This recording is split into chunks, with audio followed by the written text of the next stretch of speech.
तो स्वागत है आपका ओनली पीसीएस पे। देखिए आज हम लोग यूपी का जो हमने मेंस का शुरू किया था पेपर 5 उसको देखेंगे। तो उसमें ये हमारा अगला वीडियो है, बाकी जिसने नहीं देखा उनको देख लीजिए क्योंकि ये आपको बहुत हेल्प करेगा। इस समय देखिए ये समय मिला है, इसको यूज़ कर लीजिए क्योंकि इस समय आप मेंस के जो नए पेपर जुड़े हैं उनको आपको बेहतरीन रूप से तैयार करना पड़ेगा और ये समय इसी के लिए। तो चलिए इसमें हम लोग देखते हैं इसमें क्या है। पहले इस 21वीं यूनिट है, इसमें 21वीं यूनिट देखेंगे आज हम लोग यूपी में विभिन्न क्षेत्रों में नवाचार। तो ये नवाचार से संबंधित यूनिट है, यूनिट 21वीं है। तो इसमें देखिए नवाचार क्या होता है, आपको कुछ चीज़ें पहले भी जैसे पता होनी चाहिए नवाचार के बारे में। आवश्यकता क्यों होती है, महत्व क्या है, क्या यूपी में जैसे चुनौतियाँ क्या हैं। पहले तो आवश्यकता हो गई, ठीक है, महत्व हो गया और चुनौतियाँ हो गई। तो ये आपको इन्हीं से रिलेटेड क्वेश्चन आपको मिलते हैं, ठीक है। तो ये जैसे कृषि क्षेत्र में क्या क्या नवाचार हुआ है यूपी में, तो इस तरीके से आपको यूपी में क्वेश्चन बना सकते हैं। और इससे संबंधित जो डेटा रहेगा, जो योजनाएं रहेंगी, जो भी सरकारी जो प्रयास हुए हैं उनको आप करंट से देखना पड़ेगा। तो उसका सप्लीमेंट लास्ट में जब ये खत्म हो जाएगा तो करंट से जो भी एग्जाम के समय तो आपको कैटेगराइज करके वो दे दी जाएंगी चीज़ें कि किस में आप क्या डाल सकते हैं। तो इस सबसे पहले तो हमें समझना होगा कि ये नवाचार होता क्या है। तो नवाचार का मतलब है नई तरीके से कुछ काम करना, जैसे किसी वस्तु, सेवा या उत्पाद को नए तरीके से बनाना या नए तरीके की आपकी सोच, नवाचार, ये सब नवाचार में ही आता है। जैसे हम लोग ये वीडियो जो बना रहे हैं, नोट्स वगैरह जो बना रहे हैं, तो ये भी एक नवाचार के तरीके से है क्योंकि जो पारंपरिक तरीके हैं उनसे हटके तो ये भी एक नवाचार है आपका। तो नवाचार नए तरीके से किसी काम को करना वही नवाचार कहलाता है, चाहे वो किसी प्रोडक्ट में हो, चाहे प्रक्रिया में हो, ठीक है। तो ये चाहे वो आपकी थिंकिंग में हो, सोच में हो, तो वो इस तरीके से तकनीकी लेवल पे हो सकता है, तो वो सब आपके नवाचारी कहलाते हैं। तो इसमें देखते हैं आगे। देखिए ये क्वेश्चन इसमें पूछा गया था, इसको थोड़ा सा देख लेते हैं हम, फिर इस पे नवाचार पे बात करेंगे। इसी में टॉपिक ये दिया गया था स्मार्ट सिटी मिशन। तो ये पूछा गया क्वेश्चन है, तो इसका जान लीजिए, रिपीटिशन हो सकता है। जैसे 25 जून 2015 को ये शुरू की गई थी, भारत में 100 शहरों को स्मार्ट सिटी शहर के तहत बनाना, डेवलप करना था। उद्देश्य क्या था इसका, तो इसमें उद्देश्य देख लीजिए, बुनियादी सुविधाएं देनी थी। तो क्या क्या थी, स्वच्छ एवं टिकाऊ पर्यावरण, ठीक, स्मार्ट समाधान देना, जो भी स्मार्ट सिटी बनाई जाएगी उसमें ये सारी चीज़ें होनी चाहिए बुनियादी सुविधाओं में। पर्याप्त जलापूर्ति, डिजिटलीकरण होना चाहिए, स्मार्ट पुलिस थाने होनी चाहिए, ठीक है, यानी डिजिटल रूप से स्मार्ट पुलिस थाने।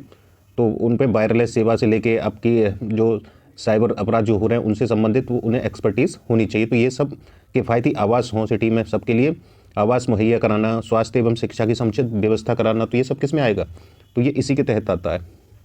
और भी है इसमें, जैसे ये देख लीजिए, फुटपाथ की व्यवस्था हो और सतत विकास हो आदि, ये ईटीसी का मतलब इत्यादि। तो ये कुछ दे दिए गए और बाकी आपको और डालना हो, बाकी इन पॉइंटों में आपका क्वेश्चन लिख जाता है। क्वेश्चन में देखिए आपको 125 शब्द लिखने हैं और 200 शब्द लिखने हैं।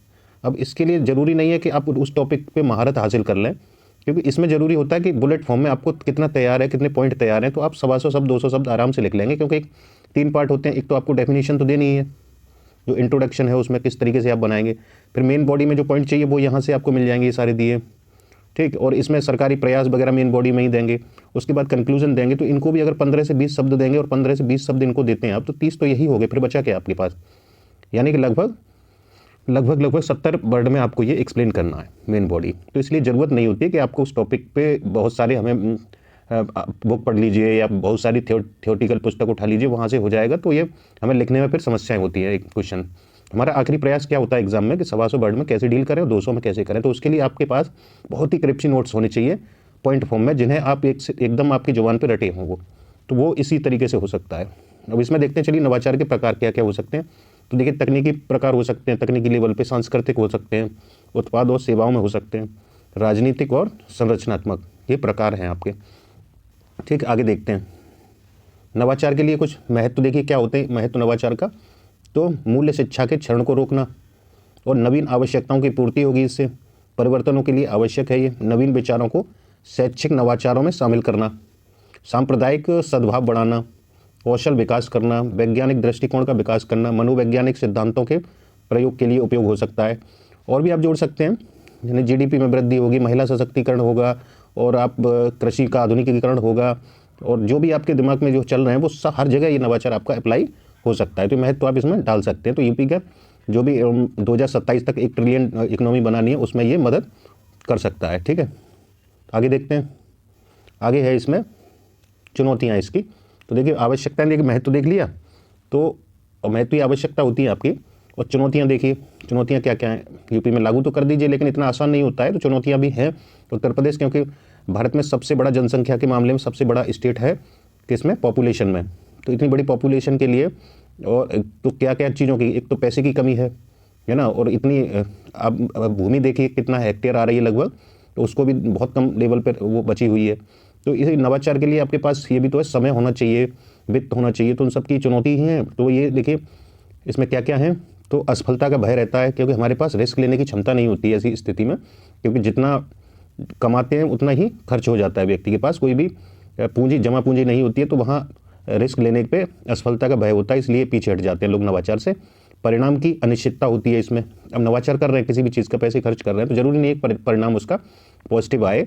जैसे अपना ही आप एग्जाम्पल ले लीजिए, जो आप तैयारी करते हैं, इतने सालों तैयारी की और रह के आप कितना खर्चा करते हैं, कोचिंगों में देते हैं, तब भी आप बार बार फेल होते हैं, तो ये सब क्या है, परिणाम आपका कभी कभी पॉजिटिव नहीं रहता है, तो ये इससे डर का माहौल बनता है। तो ये भी आपका इसी से संबंधित है, इसको इसी में डाल सकते हैं। अज्ञानता भी है, क्योंकि इनोवेशन करने के लिए ज्ञान और एजुकेशन की आवश्यकता होती है, तो और इतना अच्छा भी एजुकेशन लेवल उत्तर प्रदेश का है नहीं है। अब देखिए आंकड़े उसके, और वास्तविकता तो ये है कि जो हमारे जो मानक बनाए गए हैं एजुकेशन के, जो पढ़े लिखे की जो एक मानक हैं, वो आपके बहुत निम्न है।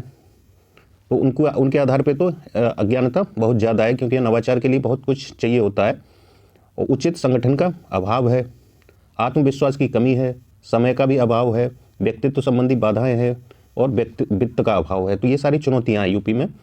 ठीक है, यूपी में क्या हर जगह ये आप सेंट्रल लेवल पे भी डाल सकते हैं, अगर ये बाकी पेपरों में भी पूछा जाता है, तो वही सारी चुनौतियाँ यूपी में भी है।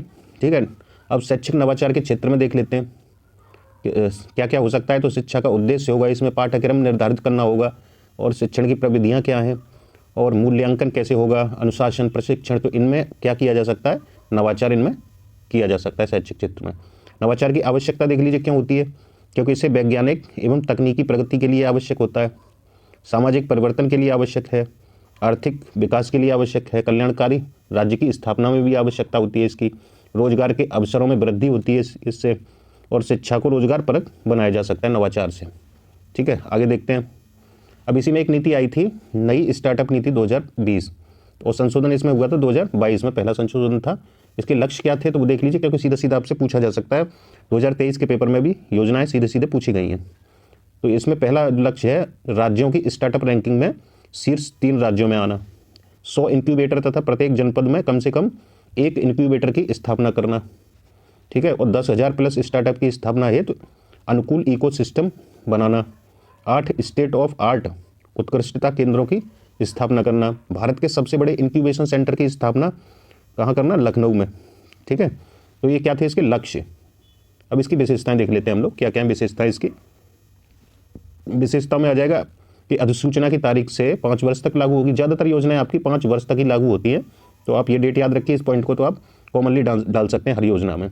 स्वास्थ्य एवं चिकित्सा, कृषि, ऊर्जा, शिक्षा, परिवहन, पर्यटन आदि विभिन्न क्षेत्रों को समान महत्व दिया गया है इसमें। पिछड़े क्षेत्रों जैसे बुंदेलखंड, पूर्वांचल में विशेष बल है इस योजना के तहत, और उत्कृष्टता का अत्याधुनिक केंद्र स्थापित किया जाएगा इसके तहत, और सक्षम कारोबारी परिवेश को बढ़ावा दिया जाएगा। ठीक है, तो ये हो गया। और नोडल एजेंसी कौन है इसकी, तो IT एंड इलेक्ट्रॉनिक्स डिपार्टमेंट इसकी क्या है, नोडल एजेंसी है। तो इसमें से कुछ पॉइंट आपको पता होने चाहिए जिससे कि आप क्वेश्चन को डील कर लें। अगला है इसी में यूपी कौशल विकास मिशन 2013 में शुरू हुआ था ये। तो ये सभी बेरोजगारों को प्रशिक्षण दिया जाएगा इसके तहत। मान्यता प्राप्त संस्थानों को प्रमाण पत्र दिया जाए, उनसे प्रमाण पत्र दिया जाएगा, मान्यता प्राप्त जो संस्थान होंगे। इच्छानुसार पाठ्यक्रम चुनने का विकल्प होगा।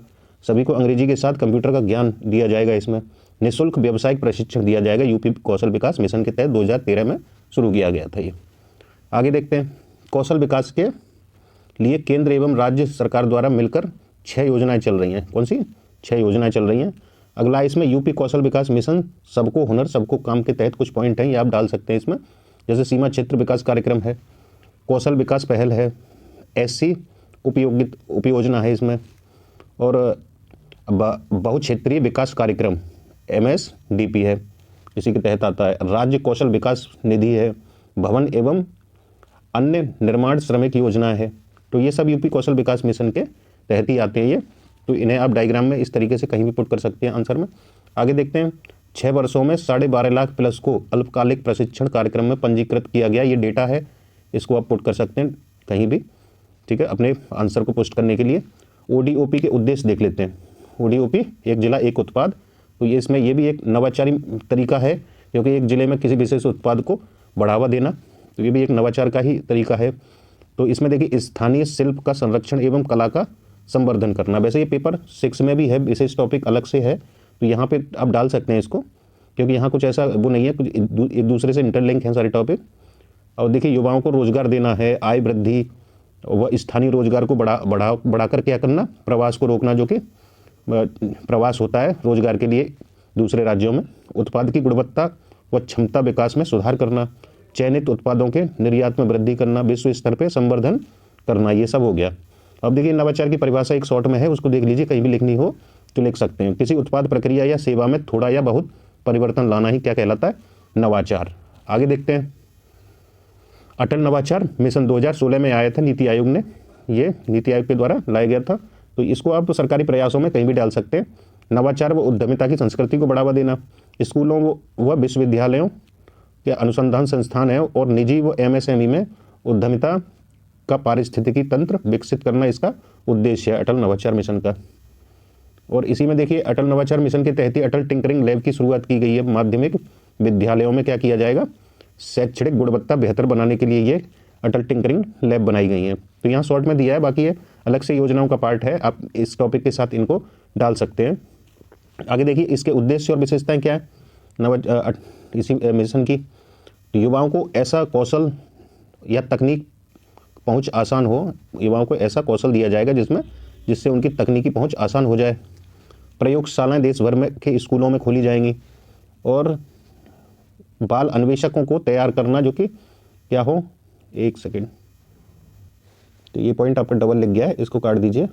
बाल अन्वेषकों को तैयार करना। प्रयोगशालाओं का लक्ष्य क्या है, 500 समुदायों और स्कूलों में कितना, 2.5 लाख युवाओं को अभिनव कौशल देना इसका उद्देश्य है। और क्या है, नीति आयोग अगले 3 दशकों में विकास पर 9 से 10% बनाए रखेगा। इसमें बोला गया है कि विकास पर कितना, 9 से 10% खर्च बढ़ाया जाएगा, इतना रखा जाएगा इस पर। आगे देखते हैं, अगला है, आगे अब बस ये टॉपिक खत्म, फिनिश है। इसमें देख लीजिए, कुछ अन्य प्रकार भी हैं दूसरे तरीके से नवाचार के, जैसे तकनीकी नवाचार, सेवा नवाचार, व्यापार मॉडल, डिजाइन लेवल पे, सामाजिक, तो ये अन्य भी इसके प्रकार हैं। आगे देखते हैं, कुछ चरण भी हैं इसके, चरण भी देख लीजिए आप। नवाचार के 3 चरण होते हैं, 3 चरण बताए गए। पहले खोज होती है, उसके बाद मूल्यांकन, उसके बाद क्रियान्वयन। तो ये आप डायग्राम को डाल सकते हैं, नहीं भी पूछा हो आपसे तब भी ये दोनों डायग्राम आप कहीं भी डाल दीजिए आंसर में अपने, तो उससे क्या होगा, एक अलग डायमेंशन आपकी क्रिएट हो जाएगी और देखने में भी सुंदर लगेगा, तो नंबर बढ़ने की संभावना यहाँ से ज़्यादा रहेगी। तो ये था आपका नवाचार से संबंधित। अगला देखेंगे यूपी में NGO देखेंगे, वो अगले वीडियो में। तो आपका ये आप जल्दी ही फिनिश हो जाएगा, 10 से 15 दिन के बीच में आपकी कोशिश करेंगे कि दोनों पेपर ही आपके फिनिश हो जाएं, क्योंकि मैटर तैयार हो चुका है। जो अभी 1-2 दिन वीडियो नहीं आया वो इसी वजह से मैटर तैयार होने में थोड़ा सा समय लग रहा था। अब मैटर एकदम तैयार है, वीडियो आपका बहुत जल्दी आएंगे। और अगर आपको वीडियो अच्छा लगे तो लाइक अवश्य करिए, जिससे कि आगे मोटिवेशन मिले इनको वीडियो को बनाने में। क्योंकि देखिए, आपको थ्योरेटिकल तो बहुत मिल जाएगा, पढ़ने के लिए बुकें काफ़ी हैं मार्केट में, ऑनलाइन भी आपको पढ़ा रहे हैं, लेकिन जरूरी है कि क्रीम पॉइंट आपको मिलने चाहिए, जो कि कम समय में ज़्यादा बार आप रिवीजन कर सकें, ठीक है। और जुड़ने के लिए आप नीचे टेलीग्राम लिंक दिया, उससे आप जुड़ सकते हैं। और व्हाट्सएप ग्रुप पे आंसर राइटिंग का भी नीचे लिंक दिया है, या आप इस नंबर पे आंसर लिख के भेज सकते हैं, 8527434727, ठीक है। तो इन पे आप आंसर लिखे, इसी से संबंधित पुराने पेपरों का भी एनालिसिस करिए कि किस तरीके से पूछे गए, ठीक है। तो इसमें आप डाल सकते हैं कि और भी कोई क्वेश्चन आप लिख के भेज सकते हैं यहाँ पे, और कुछ पूछना हो तो वो भी आप व्हाट्सएप नंबर दिया वहाँ पे आप पूछ सकते हैं, ठीक है। और वीडियो को लाइक अवश्य करिए, जिससे कि औरों को भी औरों तक भी शेयर कर दीजिए जो जिनके पास नहीं पहुँच पा रहा है। तो इस वीडियो में इतना ही, थैंक यू।